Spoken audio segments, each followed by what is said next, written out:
Hello बच्चों, कैसे हैं आप सब। उम्मीद है आपको मेरे ये बोले गए चैप्टर पसंद आ रहे होंगे। आप लोग मेरे चैनल को सब्सक्राइब भी कर लीजिए ताकि जो आने वाले और चैप्टर हैं वो भी आप अच्छे से सुन सकें। और हाँ, मेरे यहाँ वीडियो में प्लीज़ कमेंट ज़रूर करें कि आपको ये कैसा लग रहा है, इससे मुझे मोटिवेशन मिलता है। अब मैं आगे चैप्टर की ओर बढ़ती हूँ। आज मैं बोल रही हूँ दो बैलों की कथा, जिसके राइटर हैं मुंशी प्रेमचंद। जानवरों में गधा सबसे ज़्यादा बुद्धिहीन समझा जाता है। जब हम किसी आदमी को परले दर्जे का बेवकूफ़ कहना चाहते हैं तो उसे गधा कहते हैं। गधा सचमुच बेवकूफ़ है या उसके सीधेपन, उसकी निरापद सहनशीलता ने उसे यह पदवी दे दी है, इसका निश्चय नहीं किया जा सकता। गायें सींग मारती है, ब्याई हुई गायें तो अनायास ही सिंहनी का रूप धारण कर लेती है। कुत्ता भी बहुत गरीब जानवर है, लेकिन कभी कभी उसे भी क्रोध आ ही जाता है, किंतु गधे को कभी क्रोध करते नहीं सुना ना देखा। जितना चाहो गरीब को मारो, चाहे जैसी खराब सड़ी हुई घास सामने डाल दो, उसके चेहरे पर कभी असंतोष की छाया भी ना दिखाई देगी। बैसाख में चाहे एक आध बार कुलेल कर लेता हो, पर हमने तो उसे कभी खुश होते नहीं देखा। उसके चेहरे पर एक विषाद स्थायी रूप में छाया रहता है। सुख दुख हानि लाभ किसी भी दशा में उसे बदलते नहीं देखा। ऋषियों मुनियों के जितने गुण हैं वे सभी उसमें पराकाष्ठा को पहुंच गए हैं, पर आदमी उसे बेवकूफ़ कहता है। सद्गुणों का इतना अनादर कहीं नहीं देखा। कदाचित सीधापन संसार के लिए उपयुक्त नहीं है। देखिए ना, भारतवासियों की अफ्रीका में क्या दुर्दशा हो रही है। क्यों अमेरिका में उन्हें घुसने नहीं दिया जाता। बेचारे शराब नहीं पीते, 4 पैसे कुछ समय के लिए बचाकर रखते हैं, जी तोड़ काम करते हैं, किसी से लड़ाई झगड़ा नहीं करते, 4 बातें सुनकर गम खा जाते हैं, फिर भी बदनाम हैं। कहा जाता है वे जीवन की आदर्श को नीचा करते हैं। अगर वे भी ईंट का जवाब पत्थर से देना सीख जाते तो शायद सभ्य कहलाने लगते। जापान की मिसाल सामने है। एक ही विजय ने उसे संसार की सभ्य जातियों में गण्य बना दिया। लेकिन गधे का एक छोटा भाई और भी है जो उससे कम ही गधा है, और वह है बैल। जिस अर्थ में हम गधे का प्रयोग करते हैं, कुछ उसी से मिलते जुलते अर्थ में बछिया के ताऊ का भी प्रयोग करते हैं। कुछ लोग बैल को शायद बेवकूफ़ों में सर्वश्रेष्ठ कहेंगे, मगर हमारा विचार ऐसा नहीं है। बैल कभी कभी मारता भी है, कभी अड़ियल बैल भी देखने में आता है, और भी कई रीतियों से अपना असंतोष प्रकट कर देता है। अतएव उसका स्थान गधे से नीचा है। झूरी काछी के दोनों बैलों के नाम थे हीरा और मोती। दोनों पछाई जाति के थे, देखने में सुंदर, काम में चौकस, डील में ऊंचे। बहुत दिनों साथ रहते रहते दोनों में भाईचारा हो गया था। दोनों आमने सामने या आसपास बैठे हुए एक दूसरे से मूक भाषा में विचार विनिमय करते थे। एक दूसरे के मन की बात कैसे समझ जाता था हम नहीं कह सकते। अवश्य ही उसमें कोई ऐसी गुप्त शक्ति थी जिससे जीवों में श्रेष्ठता का दावा करने वाले मनुष्य वंचित हैं। दोनों एक दूसरे को चाटकर और सूंघकर अपना प्रेम प्रकट करते। कभी कभी दोनों सींग भी मिला लिया करते थे, विग्रह के नाते से नहीं, केवल विनोद के भाव से, आत्मीयता के भाव से। जैसे दोस्तों में घनिष्ठता होते ही ढोल धप्पा होने लगता है, इसके बिना दोस्ती कुछ फुसफुसी, कुछ हल्की सी रहती है, जिस पर ज़्यादा विश्वास नहीं किया जा सकता। जिस वक्त ये दोनों बैल हल या गाड़ी में जोत दिए जाते और गर्दन हिला हिला कर चलते, उस वक्त हर एक की यही चेष्टा होती थी कि ज़्यादा से ज़्यादा बोझ मेरी ही गर्दन पर रहे। दिन भर के बाद दोपहर या संध्या को दोनों खुलते तो एक दूसरे को चाट चूट कर अपनी थकान मिटा लिया करते। नांद में खली भूसा पड़ जाने के बाद दोनों साथ उठते, साथ नांद में मुंह डालते और साथ ही बैठते थे। एक मुंह हटा लेता तो दूसरा भी हटा लेता था। संयोग की बात, झूरी ने एक बार गोई को ससुराल भेज दिया। बैलों को क्या मालूम वे क्यों भेजे जा रहे हैं? समझे, मालिक ने हमें भेज दिया। अपना यूँ बेचा जाना उन्हें अच्छा लगा या बुरा, कौन जाने। पर झूरी के साले गया को घर तक गोई के ले जाने में दांतों पसीना आ गया। पीछे से हाँकता तो दोनों दाएं बाएं भागते, पगहैया पकड़कर आगे से खींचता तो दोनों पीछे की ओर लगाते, मारता तो दोनों सींग नीचे करके हुकारते। अगर ईश्वर ने उन्हें वाणी दी होती तो झूरी से पूछते, तुम हम गरीबों को क्यों निकाल रहे हो? हमने तो तुम्हारी सेवा करने में कोई कसर नहीं उठा रखी। अगर इतनी मेहनत से काम ना चलता था तो काम ले लेते। हमें तो तुम्हारी चाकरी में मर जाना कबूल था। हमने कभी दाने चारे की शिकायत नहीं की थी। तुमने जो कुछ खिलाया वह सिर झुकाकर खा लिया। फिर तुमने हमें इस जालिम के हाथ क्यों भेज दिया? संध्या समय दोनों बैल अपने नए स्थान पर पहुँचे। दिन भर के भूखे थे, लेकिन जब नाद में लगाए गए तो एक ने भी उसमें मुंह ना डाला। दिल भारी हो रहा था। जिसे उन्होंने अपना घर समझ रखा था वह आज उनसे छूट गया था। यह नया घर, नया गांव, नए आदमी उन्हें बेगाने से लगते थे। दोनों ने अपनी मूक भाषा में सलाह की, एक दूसरे को कनखियों से देखा और लेट गए। जब गांव में सोता पड़ गया तो दोनों ने जोर मारकर पगहें तोड़ा डाले और घर की तरफ चले। पगहें बहुत मजबूत थे, अनुमान न हो सकता था कि कोई बैल उसे तोड़ सकेगा, पर इन दोनों ने इस समय दूनी शक्ति आ गई थी। एक एक झटके से रस्सियां टूट गई।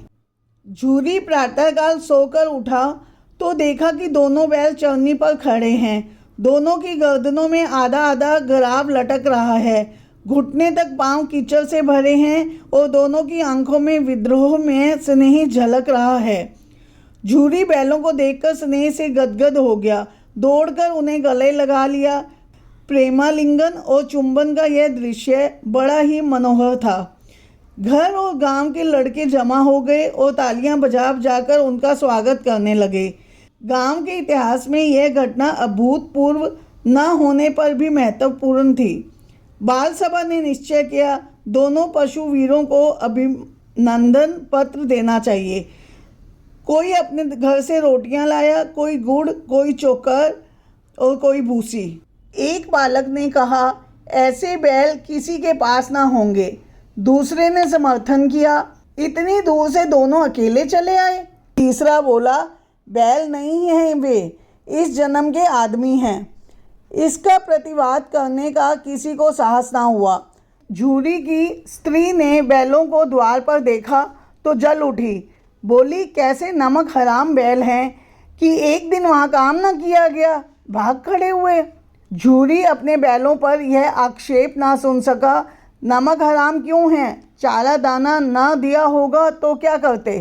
स्त्री ने रोब के साथ कहा, बस तुम ही तो बैलों को खिलाना जानते हो, और तो सभी पानी पिला पिला कर रखते हैं। झूरी ने चिढ़ाया, चारा मिलता तो क्यों भागते? स्त्री चिढ़ी, भागे इसलिए कि वे लोग तुम जैसे बुद्धुओं की तरह बैलों को सहलाते नहीं, खिलाते हैं तो रगड़ कर जोतते भी हैं।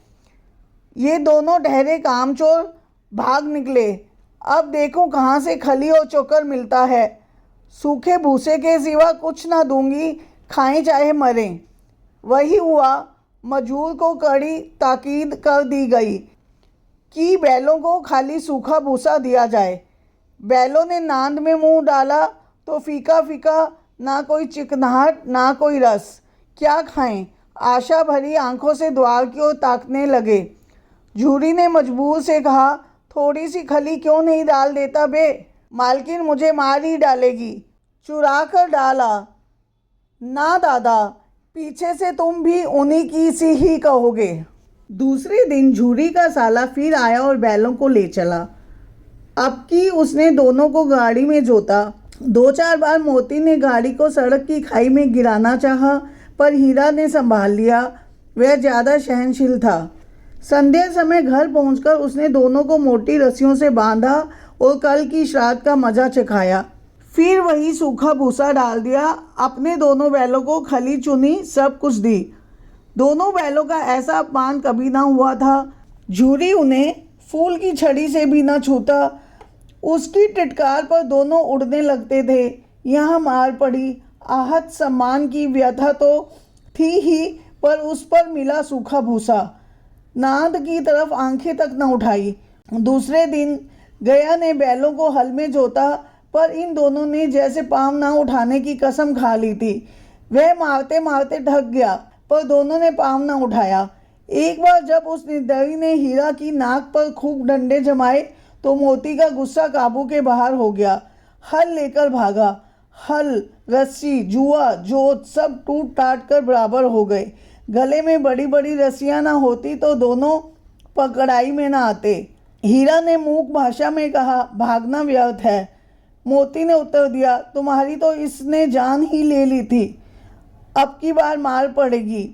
पड़ने दो, बैल का जन्म लिया है तो मार से कहाँ तक बचेंगे। गया दो आदमियों के साथ दौड़ा आ रहा है, दोनों के हाथों में लाठियां हैं। मोती बोला, कहो तो दिखा दो कुछ मजा, मैं भी लाठी लेकर आ रहा है। हीरा ने समझाया, नहीं भाई, खड़े हो जाओ, मुझे मारेगा तो मैं भी एक दो को गिरा दूंगा। हमारी जाति का यह धर्म नहीं है। मोती दिल में ऐंठ कर रह गया। गया आ पहुंचा और दोनों को पकड़कर ले चला। कुशल हुई कि उसने इस वक्त मारपीट ना की, नहीं तो मोती भी पलट पड़ता। उसने तेवर देखकर गया और उसके सहायक समझ गए कि इस वक्त टाल जाना ही मसलहत है। आज दोनों के सामने फिर वही सूखा भूसा लाया गया। दोनों चुपचाप खड़े रहे। घर के लोग भोजन करने लगे। उस वक्त छोटी सी लड़की 2 रोटियां लिए निकली और दोनों के मुंह में देकर चली गई। उस एक रोटी ने इनकी भूख तो क्या शांत होती, पर दोनों के हृदय को मानो भोजन मिल गया। यहाँ भी किसी सज्जन का वास है। लड़की भैरों की थी, उसकी माँ मर चुकी थी। सौतेली माँ उसे मारती थी, इसलिए इन बैलों से उसे एक प्रकार की आत्मीयता हो गई थी। दोनों दिन भर जोते जाते, डंडे खाते, अड़ते, शाम को धान पर बांध दिए जाते और रात को वही बालिका उन्हें 2 रोटियां खिला जाती। प्रेम के इस प्रसाद की यह बरकत थी कि 2-2 गाल सूखा भूसा खाकर भी दोनों दुर्बल न होते, मगर दोनों की आंखों में रोम रोम में विद्रोह भरा हुआ था। एक दिन मोती ने मूक भाषा में कहा, अब तो नहीं सहा जाता हीरा, क्या करना चाहते हो? एक हाथ को सींगों पर उठाकर फेंक दूंगा, लेकिन जानते हो वह प्यारी लड़की जो हमें रोटियां खिलाती है उसी की लड़की है जो इस घर का मालिक है। वह बेचारी अनाथ ना हो जाएगी तो मालकिन को ना फेंक दूं? वही तो उस लड़की को मारती है। लेकिन औरत जात पर सींग चलाना मना है, यह भूले जाते हो। तुम तो किसी तरह निकलने ही नहीं देते। बताओ, तुड़ाकर भाग चले? हाँ, मैं स्वीकार करता हूँ, लेकिन इतनी मोटी रस्सी टूटेगी कैसे? इसका एक उपाय है। पहले रस्सी को थोड़ा सा चबा लो, फिर एक झटके में जाती है। रात को जब बालिका रोटियां खिलाकर चली गई, दोनों रस्सियां चबाने लगे, पर मोटी रस्सी मुंह में न आती थी। बेचारे बार बार जोर लगाकर रह जाते थे। सहसा घर का द्वार खुला और वही लड़की निकली। दोनों सिर झुकाकर उसका हाथ चाटने लगे। दोनों की पूंछें खड़ी हो गई। उसने उनके माथे सहलाए और बोली, खोल देती हूँ, चुपके से भाग जाओ, नहीं तो यहाँ के लोग मार डालेंगे। आज घर में सलाह हो रही है कि इनकी नाकों में नाथ डाल दी जाए। उसने गराव खोल दिया, पर दोनों चुपचाप खड़े रहे। मोती ने अपनी भाषा में पूछा, अब चलते क्यों नहीं? हीरा ने कहा, चले तो, लेकिन कल इस नाथ पर आफत आएगी, सब इसी पर संदेह करेंगे। सहसा बालिका चिल्लाई, दोनों फूफा वाले बैल भागे जा रहे हैं। ओ दादा, दादा, दोनों बैल भागे जा रहे हैं, जल्दी दौड़ो। गया हल बढ़ाकर भीतर से निकला और बैलों को पकड़ने चला। वे दोनों भागे। गया ने पीछा किया और भी तेज हुए। गया ने शोर मचाया, फिर गांव के कुछ आदमियों को भी साथ लेने के लिए लौटा। दोनों मित्रों को भागने का मौका मिल गया, सीधे दौड़ते चले गए। यहाँ तक कि मार्ग का ज्ञान ना रहा। जिस परिचित मार्ग से आए थे उसका यहाँ पता ना था। नए नए गांव मिलने लगे। तब दोनों एक खेत के किनारे खड़े होकर सोचने लगे, अब क्या करना चाहिए। हीरा ने कहा, मालूम होता है राह भूल गए, तुम भी बेतहाशा भागे, वही उसे मार गिराना था। उसे मार गिराते तो दुनिया क्या कहती। वह अपना धर्म छोड़ दे, लेकिन हम अपना धर्म क्यों छोड़ें। दोनों भूख से व्याकुल हो रहे थे। खेत में मटर खड़ी थी, चरने लगे। रह रह कर आहट ले लेते थे, कोई आता तो नहीं। जब पेट भर गया, दोनों ने आज़ादी का अनुभव किया तो मस्त होकर उछलते कूदने लगे। पहले दोनों ने डकार ली, फिर सींग मिलाए और एक दूसरे को ठेलने लगे। मोती ने हीरा को कई कदम पीछे हटा दिया, यहाँ तक कि वह खाई में गिर गया। तब उसे भी क्रोध आया, संभल कर उठा और फिर मोती से मिल गया। मोती ने देखा खेल में झगड़ा हुआ जाता है तो किनारे हट गया। अरे यह क्या, कोई सांड दौड़ता चला आ रहा है। हाँ, सांड ही है। वह सामने आ पहुंचा। दोनों मित्र बंगले झांक रहे हैं। सांड पूरा हाथी है, उससे भिड़ना जान से हाथ धोना है, लेकिन न भिड़ने पर भी जान बचती नजर नहीं आती। इन्हीं की तरफ आ भी रहा है। कितनी भयंकर सूरत है। मोती ने मूक भाषा में कहा, पूरे फंसे, जान बचेगी, कोई उपाय सोचो। हीरा ने चिंतित स्वर में कहा, अपने घमंड में भूला हुआ है, आरजू विनती ना सुनेगा। भाग क्यों ना चले। भागना कायरता है तो फिर यहीं मरो। बंदा तो 9 2 11 होता है। ओ जो दौड़ाए, तो फिर कोई उपाय सोचो जल्द। उपाय यही है कि उस पर दोनों जने एक साथ चोट करें। मैं आगे से रगेदता हूँ, तुम पीछे से रगेदो। दोहरी मार पड़ेगी तो भाग खड़ा होगा। मेरी ओर झपटे, तुम बगल से उसके पेट में सींग घुसेड़ देना। जान जोखिम है पर दूसरा उपाय नहीं है। दोनों मित्र जान हथेलियों पर लेकर लपके। सांड को भी संगठित शत्रुओं से लड़ने का तजुर्बा ना था। वह तो एक शत्रु से मल्ल युद्ध करने का आदी था। ज्यों ही हीरा पर झपटा, मोती ने पीछे से दौड़ाया। सांड उसकी तरफ मुड़ा तो हीरा ने रगेदा। सांड चाहता था कि एक एक करके दोनों को गिरा ले, पर वे दोनों भी उस्ताद थे, उसे वह अवसर न देते थे। एक बार सांड जलाकर हीरा का अंत कर देने के लिए चला। मोती ने बगल से आकर पेट में सींग भोंक दिया। क्रोध में आकर पीछे फिरा तो हीरा ने दूसरे पहलू से सींग चुभा दिया। आखिर बेचारा जख्मी होकर भागा और दोनों मित्रों ने दूर तक उसका पीछा किया, यहाँ तक कि सांड बेदम होकर गिर पड़ा। तब दोनों ने उसे छोड़ दिया। दोनों मित्र विजय के नशे में झूमते चले जाते थे। मोती ने अपनी सांकेतिक भाषा में कहा, मेरा जी तो चाहता है कि बच्चा को मार ही डालूं। हीरा ने तिरस्कार किया, गिरे हुए बैरी पर सींग न चलाना चाहिए। यह सब ढोंग है। बैरी को ऐसा मारना चाहिए कि फिर ना उठे। अब घर कैसे पहुंचेंगे वह सोचो। पहले कुछ खा लें तो सोचें। सामने मटर का खेत था। मोती उसमें घुस गया। हीरा मना करता रहा पर उसने एक ना सुनी। अभी 2-4 ही ग्रास खाए थे कि 2 आदमी लाठियां लिए दौड़ पड़े और दोनों मित्रों को घेर लिया। हीरा तो मेड़ पर था, निकल गया। मोती सींचे हुए खेत में था, उसके खुर कीचड़ में धंसने लगे, न भाग सका। हीरा ने देखा संगी संकट में है तो लौट पड़ा, फंसेंगे तो दोनों फंसेंगे। रखवालों ने उसे भी पकड़ लिया। प्रातःकाल दोनों मित्र कांजी होंस में बंद कर दिए गए। दोनों मित्रों को जीवन में पहली बार ऐसा सबीका पड़ा कि सारा दिन बीत गया और खाने को एक तिनका भी ना मिला।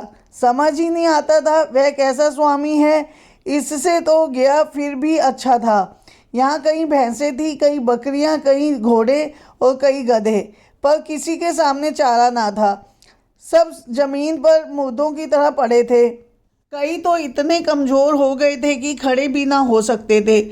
सारा दिन दोनों मित्र फाटक की ओर टकटकी लगाए ताकते रहे, पर कोई चारा लेकर आता ना दिखाई दिया। तब दोनों ने दीवार की नमकीन मिट्टी चाटनी शुरू की, पर इससे क्या तृप्ति होती। रात को भी जब कुछ भोजन ना मिला तो हीरा के दिल में विद्रोह की ज्वाला दहक उठी। मोती से बोला, अब तो नहीं रहा जाता मोती। मोती ने सिर लटकाए हुए जवाब दिया, मुझे तो मालूम होता है प्राण निकल रहे हैं। इतनी जल्दी हिम्मत ना हारो भाई, यहाँ से निकलने का कोई उपाय सोचना चाहिए। आओ दीवार तोड़ डालें। मुझसे तो अब कुछ नहीं होगा। बस इसी बूते पर अकड़ते थे, सारी अकड़ निकल गई। बाड़े की दीवार कच्ची थी, हीरा मजबूत तो था ही, अपने नुकीले सींग दीवार में गड़ा दिए और जोर मारा तो मिट्टी का एक चिप्पड़ निकल आया। फिर तो उसका साहस बढ़ा। इसने दौड़ दौड़ कर दीवार पर चोटें की और हर चोट में थोड़ी थोड़ी मिट्टी गिराने लगा। उसी समय कांजी होश का चौकीदार लालटेन लेकर जानवरों की हाजिरी लेने आ गया। हीरा का उज्जड़पन देखकर उसने उसे कई डंडे रसीद किए और मोटी सी रस्सी से बांध दिया। मोती ने पड़े पड़े कहा, आखिर मार खाई, क्या मिला? अपने बूते भर जोर तो मार दिया। ऐसा जोर मारना किस काम का कि और बंधन में पड़ गए। जोर तो मारता ही जाऊंगा, चाहे कितने ही बंधन पड़ते जाएं। जान से हाथ धोना पड़ेगा, कुछ परवाह नहीं, यूं भी तो मरना ही है। सोचो दीवार खुद जाती तो कितनी जानें बच जाती। इतने भाई यहाँ बंद हैं, किसी की देह में जान नहीं है। 2-4 दिन और यही हाल रहा तो सब मर जाएंगे। हाँ, यह बात तो है। अच्छा तो ला, फिर मैं जोर लगाता हूँ। मोती ने भी दीवार में उसी तरह सींग मारा। थोड़ी सी मिट्टी गिरी और फिर हिम्मत बढ़ी। फिर तो वह दीवार में सींग लगाकर इस तरह जोर करने लगा मानो किसी प्रतिद्वंदी से लड़ रहा है। आखिर कोई 2 घंटे की जोर अजमाई के बाद दीवार ऊपर से लगभग 1 हाथ गिर गई। उसने दूनी शक्ति से दूसरा धक्का मारा तो आधी दीवार गिरी। दीवार का गिरना था कि अधमरे से पड़े हुए सभी जानवर चेत उठे। तीनों घोड़ियां सरपट भाग निकली, फिर बकरियां निकली, इसके बाद भैंसे भी खिसक गए, पर गधे अभी तक ज्यों के त्यों ही खड़े थे। हीरा ने पूछा, तुम दोनों क्यों नहीं भाग जाते? एक गधे ने कहा, जो कहीं फिर पकड़ लिया जाए तो क्या हर्ज है, अभी तो भागने का अवसर है। हमें तो डर लगता है, हम यहीं पड़े रहेंगे। आधी रात से ऊपर जा चुकी थी। दोनों गधे अभी तक खड़े सोच रहे थे कि भागे या ना भागे, और मोती अपने मित्र की रस्सी तोड़ने में लगा हुआ था। जब वह हार गया तो हीरा ने कहा, तुम जाओ, मुझे यहीं पड़ा रहने दो, शायद कहीं भेंट हो जाए। मोती ने आंखों में आंसू लाकर कहा, तुम मुझे इतना स्वार्थी समझते हो हीरा? हम और तुम इतने दिनों एक साथ रहे, आज तुम विपत्ति में पड़ गए तो मैं तुम्हें छोड़कर अलग हो जाऊं? हीरा ने कहा, बहुत मार पड़ेगी, लोग समझ जाएंगे यह तुम्हारी शरारत है। मोती गर्व से बोला, जिस अपराध के लिए तुम्हारे गले में बंधन पड़ा उसके लिए अगर मुझ पर मार पड़े तो क्या चिंता, इतना तो हो ही गया है। 9-10 प्राणियों की जान बच गई, वे सब तो आशीर्वाद देंगे। यह कहते हुए मोती ने दोनों गधों को सींगों से मार मार कर बाड़े से बाहर निकाला और तब अपने बंधु के पास आकर सो रहा। भोर होते ही मुंशी और चौकीदार तथा अन्य कर्मचारियों में कैसी खलबली मची, इसके लिखने की जरूरत नहीं। बस इतना ही काफ़ी है कि मोती की खूब मरम्मत हुई और उसे भी मोटी रस्सी से बांध दिया गया। 1 सप्ताह तक दोनों मित्र वहां बंधे पड़े रहे। किसी ने चारे का एक टिन भी ना डाला। हाँ, एक बार पानी दिखा दिया जाता, यही उनका आधार था। दोनों इतने दुर्बल हो गए कि उठा तक न जाता। ठठरियाँ निकल आई थीं। एक दिन बाड़े के सामने डुग्गी बजने लगी और दोपहर होते होते वहाँ 50-60 आदमी जमा हो गए। तब दोनों मित्र निकाले गए और उनकी देखभाल होने लगी। लोग आ आकर उनकी सूरत देखते और मन फीका करके चले जाते। ऐसे मृतक बैलों का कौन खरीदार होता है। सहसा एक दड़ियल आदमी, जिसकी आंखें लाल थी और मुद्रा अत्यंत कठोर, आया और दोनों मित्रों के उल्लोहों में उंगली गोदकर मुंशी जी से बातें करने लगा। उसका चेहरा देखकर अंतर्ज्ञान से दोनों मित्रों के दिल कांप उठे। वह कौन है और उन्हें क्यों टंटोल रहा है, इस विषय में उन्हें कोई संदेह न हुआ। दोनों ने एक दूसरे को भीत नेत्रों से देखा और सिर झुका लिया। हीरा ने कहा, गया के घर से नाहक भागे, अब जान ना बचेगी। मोती ने अश्रद्धा के भाव से उत्तर दिया, कहते हैं भगवान सबके ऊपर दया करते हैं, उन्हें हमारे ऊपर क्यों दया नहीं आती? भगवान के लिए हमारा मरना जीना दोनों बराबर है। चलो अच्छा ही है, कुछ दिन उसके पास तो रहेंगे। एक बार भगवान ने उस लड़की के रूप में हमें बचाया था, क्या अब ना बचाएंगे? यह आदमी छुरी चलाएगा, देख लेना। तो क्या चिंता है, मांस, खाल, सींग, हड्डी सब किसी न किसी काम आ जाएंगे। नीलाम हो जाने के बाद दोनों मित्र उस दड़ियल के साथ चले। दोनों की बोटी बोटी कांप रही थी, बेचारे पांव तक न उठा सकते थे। पर भैया के मारे गिरते पड़ते भागे जाते थे, क्योंकि वह जरा भी चाल धीमी हो जाने पर जोर से डंडा जमा देता था। राह में गाय बैलों का एक रेवड़ हरे हरे हार में चलता नजर आया। सभी जानवर प्रसन्न थे, चिकने चपल। कोई उछलता था, कोई आनंद से बैठा पागुर करता था।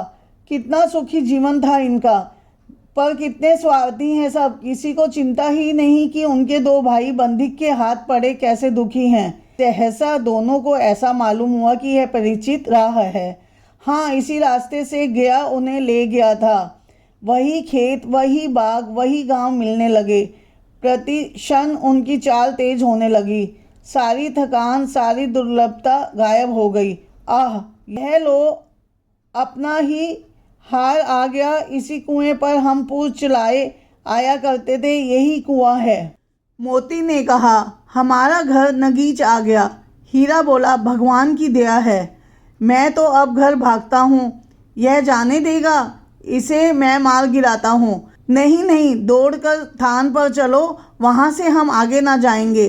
दोनों उन्मत्त होकर बछड़ों की भांति कुलेले करते हुए घर की ओर दौड़े। वह हमारा थान है। दोनों दौड़कर अपने थान पर आए और खड़े हो गए। दड़ियल भी पीछे पीछे दौड़ा चला आता था। झूरी द्वार पर बैठा धूप खा रहा था। बैलों को देखते ही दौड़ा और उन्हें बारी बारी से गले लगाने लगा। मित्रों की आंखों से आनंद के आंसू बहने लगे। एक झूरी का हाथ चाट रहा था। दड़ियल ने आकर बैलों की रस्सियां पकड़ ली। झूरी ने कहा, मेरे बैल हैं। तुम्हारे बैल कैसे? मैं मवेशी खाने से नीलाम लिए आता हूँ। मैं तो समझा हूँ चुराए लिए आते हो। चुपके से चले जाओ, मेरे बैल हैं। मैं बेचूंगा तो बिकेंगे। किसी को मेरे बैल नीलाम करने का क्या अख्तियार है? जाकर थाने में रपट कर दूंगा। मेरे बैल हैं, इसका सबूत है कि मेरे द्वार पर खड़े हैं। दड़ियल झल्लाकर बैलों को जबरदस्ती पकड़कर ले जाने के लिए बढ़ा। उसी वक्त मोती ने सींग चलाया। दड़ियल पीछे हटा तो मोती ने पीछा किया। दड़ियल भागा, मोती पीछे भागा। गांव के बाहर निकल जाने पर वह रुका, पर खड़ा दड़ियल का रास्ता देख रहा था। दड़ियल दूर खड़ा धमकियां दे रहा था, गालियां निकाल रहा था, पत्थर फेंक रहा था और मोती विजयी शूर की भांति उसका रास्ता रोके खड़ा था। गांव के लोग यह तमाशा देखते थे और हंसते थे। जब दड़ियल हार कर चला गया तो मोती अकड़ता हुआ लौटा। हीरा ने कहा, मैं डर रहा था कि कहीं तुम गुस्से में आकर मार ना बैठो। अगर वह मुझे पकड़ता तो मैं बेमारे ना छोड़ता। अब ना आएगा, आएगा तो दूर ही से खबर लूँगा, देखूं कैसे ले जाता है। जो गोली मरवा दे। मर जाऊंगा पर उसके काम तो ना आऊँगा। हमारी जान तो कोई जान ही नहीं समझता, इसलिए कि हम इतने सीधे हैं। जरा देर में नांदों में खली, भूसा, चोकर और दाना भर दिया गया और दोनों मित्र खाने लगे। झूरी खड़ा दोनों को सहला रहा था और 20 लड़के तमाशा देख रहे थे। सारे गांव में उत्साह सा मालूम होता था। उसी समय मालकिन ने आकर दोनों के माथे चूम लिए।